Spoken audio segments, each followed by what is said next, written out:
இப்போது உறுதிமொழி எடுக்கிறோம், நம்ம ஒரு உறுதிமொழி எடுக்கிறோம். அந்த உறுதிமொழியை நம்ம எப்படி காப்பாற்றணும் அப்படின்னா,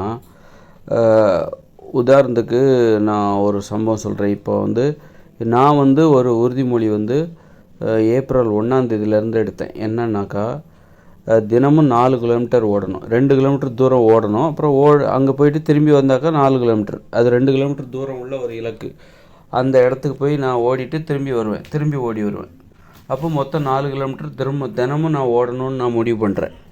தினமும் 4 கிலோமீட்டர் ஓடணும். அது காலை மாலை எப்போ வேணாலும் சரி, 4 கிலோமீட்டர் ஓடணும் அப்படிங்கிறது நான் எடுத்த ஒரு உறுதிமொழி. தொடர்ந்து ஒரு 100 நாளைக்கு இடைவிடாமல் நான் ஓடணும். அந்த சாதனையை நான் நிகழ்த்த வேண்டும். அந்த சாதனையை வேறு யாருமே பண்ணலையான்னு நினைக்கக்கூடாது. சாதனை என்பது நமக்கு நாமே நிகழ்த்தி கொள்வது தான். நமது சாதனையை முறியடிப்பது என்றால் என்னவென்றால், நமது சாதனையை நாமே முறியடிக்கணும். 100 நாள் நான் தொடர்ந்து ஒரு 4 கிலோமீட்டர் ஓடிருக்கேன் தினமும் அப்படின்னா, அந்த சாதனையை நானே தான் முறியடிக்க வேண்டும். 101 நாள் ஓடிட்டாக்கா நான் அந்த சாதனையை நானே முறியடிச்சிருவேன். தொடர்ந்து 200 நாள்கள் வந்து நான் தொடர்ந்து தினமும் 4 கிலோமீட்டர் ஓடிருக்கேன் அப்படின்னா, அந்த புதியதொரு சாதனையாக அது மாறும். அதனால் மற்றவங்க நிகழ்த்துக்கிற சாதனையை பற்றி அதோடலாம் ஒப்பிட்டு நம்ம ஒரு சாதனை பண்ணுறதுங்கிறது ஒரு வகையான இது. அப்படி அது நமக்கு தேவை. நமது சாதனை நாமே சாதனை நிகழ்த்த வேண்டும். நமது சாதனையை நாமே முறியடிக்க வேண்டும். நமக்கு நாமே போட்டியாளர். நமது போட்டியாளர் வேறு யாரும் இல்லை, நமக்கு நாம் தான் போட்டியாளர். அப்படி அந்த வகையில் நான் வந்து ஒரு உறுதிமொழி எடுத்தேன். என்ன உறுதிமொழினா, தொடர்ந்து ஒரு 100 நாட்கள் தினமும் 4 கிலோமீட்டர் ஓடணும் அப்படின்னும் நான் ஒரு உறுதிமொழி எடுத்தேன். ஏப்ரல் 1ஆம் தேதி எடுத்தேன். தொடர்ந்து இப்போ இன்றைக்கி ஏப்ரல் 6. இன்றைக்கி ஓடுனா 6ஆவது நாள் நான் தொடர்ந்து 4 கிலோமீட்டர் ஓடிருக்கேன்னு அர்த்தம்.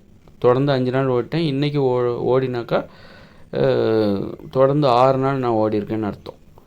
இது எனக்கு ஒரு ஊக்கமாக இருக்கும். நாளைக்கு ஓடினா 7ஆவது நாள், அடுத்த நாள் 8ஆவது நாள், இப்படி நம்ம கணக்கு வச்சுக்கணும். நான் இன்றைக்கி என்ன பண்ணேன், காலையிலே வந்து நான் ஒரு வெளியூர் போயிட்டேன். ஒரு வேலை சம்மந்தமாக நான் வெளியூர் போயிட்டு வேலையெல்லாம் முடிச்சுட்டு திரும்ப வீடு வந்து சேர்றதுக்கு இரவு 8 மணி ஆயிடுச்சு. நான் இப்போது தினமும் 4 கிலோமீட்டர் ஓடணுன்னு ஒரு உறுதிமொழி எடுத்திருக்கேன். இப்போ நான் எப்படி ஓடுறது? இருட்டிடுச்சு. ஆனால் பௌர்ணமி நிலவு, ஏப்ரல் 6ஆம் தேதி பௌர்ணமி நிலவு வெளிச்சம் வந்து சாலையில் தெரிகிறது. நான் என்ன பண்ணுறேன்னு, கையில் டார்ச் எடுத்துகிட்டு ஊருக்கு வெளியே இருக்கிற அந்த சாலை, நெடுஞ்சாலை அதிகமாக போக்குவரத்து கிடையாது, புதிதாக போடப்படுகிற ஒரு நெடுஞ்சாலை, அந்த சாலையில் தான் நான் ஓட்டப்பயிற்சி எடுப்பது வழக்கம் தினமும். அந்த சாலையில் இரவு 8 மணிக்கு நான் என்ன பண்ணுறேன், டார்ச் எடுத்துகிட்டு ஓடுறேன். இப்போது ஒரு 2 கிலோமீட்டர் தூரம், அப்புறம் போய் திரும்பி வருவேன் 2 கிலோமீட்டர். இப்படி போக 2 கிலோமீட்டர், வர 2 கிலோமீட்டர், மொத்தம் 4 கிலோமீட்டர். ஏன் ஓடுறேன் 8 மணிக்கு? இரவு நேரம், அந்த சாலையில் பாம்பு இருக்கும். அது மாதிரி 2-3 பாம்பெல்லாம் நானே அடிச்சிருக்கேன். விரியன் பாம்புலாம் அடிச்சிருக்கேன். வழியிலேருந்து பாம்பு அடிச்சிருக்கேன்னா உடனே இதை யாராவது கேஸ் பண்ணி உள்ளே தூக்கி போட்டு போகிறாங்க. அடிச்சிருக்கேன், தப்பிச்சு ஓடிடுச்சு, நானே விட்டுட்டேன் அப்படின்னு சொல்லி முடிச்சிடலாம் அந்த விஷயத்தை. நான் அடித்தேனா இல்லையா அப்படிங்கிறது எனக்கு மட்டுமே தெரிந்த ஒரு ரகசியம். அப்படி அந்த மாதிரி அந்த பாம்பெல்லாம் கூட வழியில் கிடக்கும், நம்ம மிதிச்சிடவும் கூடாது. அதனால் கையில் ஒரு டார்ச் எடுத்துகிட்டு போய் இரவு 8 மணிக்கு நான் என்ன பண்ணுறேன், ஓடிட்டு திரும்பி ஒரு 9 மணி ஆயிடுச்சு. 1 மணி நேரம் ஆச்சு. நான் கொஞ்சம் ஸ்லோவாக தான் ஓடுவேன். கொஞ்சம் தூரம் ஓடுவேன். தொடர்ந்து என்னால் ஓடிட்டே இருக்க முடியாது. கொஞ்சம் தூரம் ஓடுவேன், அப்புறம் கொஞ்சம் தூரம் நடப்பேன், திரும்ப கொஞ்சம் தூரம் ஓடுவேன், திரும்ப நடப்பேன். இப்படி தான் நான் ஓட்டமும் நடையுமாக அந்த பயிற்சி முடியும். இப்படி கிட்டத்தட்ட வீடு வந்து சேர்வதற்கு 1 மணி நேரம் ஆயிடுச்சு. 9 மணி ஆயிடுச்சு. இரவு 9 மணி நேரம். நல்ல பௌர்ணமி வெளிச்சம் கொஞ்சம் கை கொடுத்தது. ஆக ஒரு உறுதிமொழியை எப்படி பாதுகாக்கணும், எப்படி வந்து நிறைவேற்றணுங்கிறது, எந்த அளவுக்கு நம்ம வந்து இப்போ ஒருவேளை நான் 10 மணிக்கு வீட்டுக்கு, இரவு 10 மணிக்கு வந்தாலும் நான் அந்த இதை செஞ்சு அதை போய் நான் நிறைவேற்றணும். 10 மணிக்கு வந்தால் கூட போய் அந்த 4 கிலோமீட்டர், தினமும் 4 கிலோமீட்டர் ஓட வேண்டும் என்கிற அந்த உறுதிமொழியை நான் ஓடி அதை கடைபிடிக்கணும். இப்போது சரி, பெண்களாக இருந்தால் என்ன பண்ண முடியும்? அவங்களுடைய வீட்டுக்காரனை கூப்பிட்டு ஓட வேண்டியதுதான். நான் ஒரு உறுதிமொழி எடுத்திருக்கேன். 10 மணி ஆயிடுச்சு, இன்றைக்கி நான் கண்டிப்பாக ஓடியே ஆகணும், என் கூட வா கொஞ்சம் பாதுகாப்புக்கு அப்படின்னு சொல்லிட்டு கணவனை கூப்பிட்டுட்டு ஓட வேண்டியது தான்.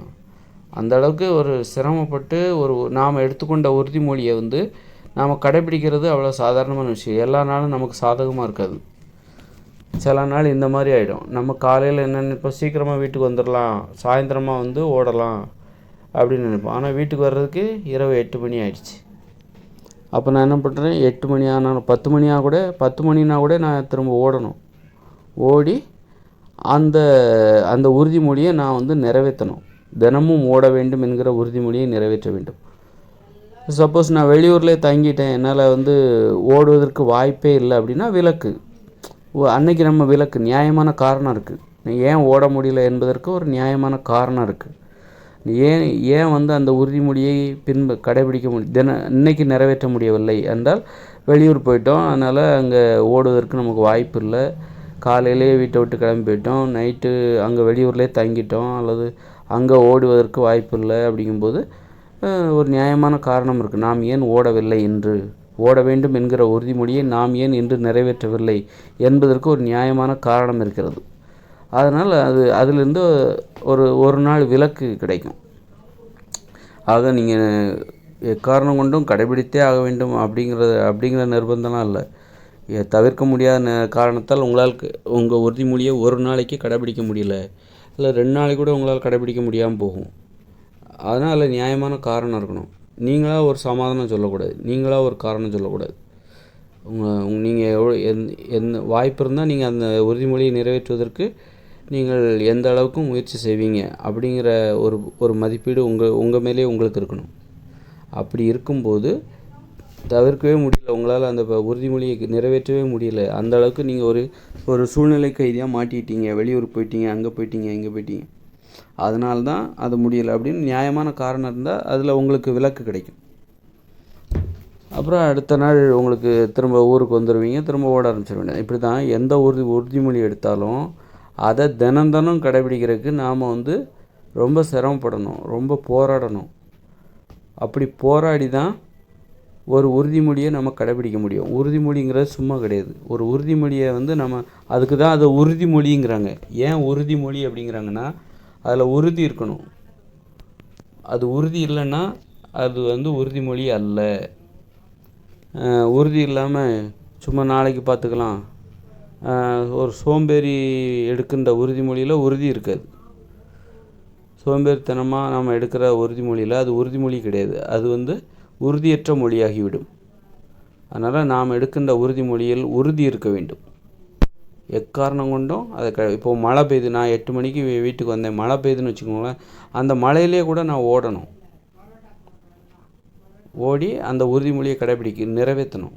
அது ஒரு புதுமையாக இருக்குல்ல. இதெல்லாம் நம்ம ஒரு உறுதிமொழியை எந்த அளவுக்கு நம்ம நிறைவேற்றுறதுக்காக போராடுறோம் என்பதற்கு அது ஒரு சான்றாக இருக்கும், புதுமையான நிகழ்வாக அது இருக்கும். அந்த மாதிரி தான் ஒரு உறுதிமொழியை வந்து நாம் எடுத்த எந்த உறுதிமொழியும் கூட நம்ம வெவ்வேறு உறுதிமொழிகளை எடுப்போம். அதை தினம் நிறைவேற்றுறதுக்காக நம்ம போராடணும். அதுதான் நமக்கு மன உறுதி. அதற்கு பேர் தான் அது உறுதிமொழி என்று பெயர். உறுதிமொழியை நீங்கள் உறுதியாக கடைபிடிக்க வேண்டும். மன உறுதி இருந்தால்தான் உறுதிமொழியை கடைபிடிக்க முடியும்.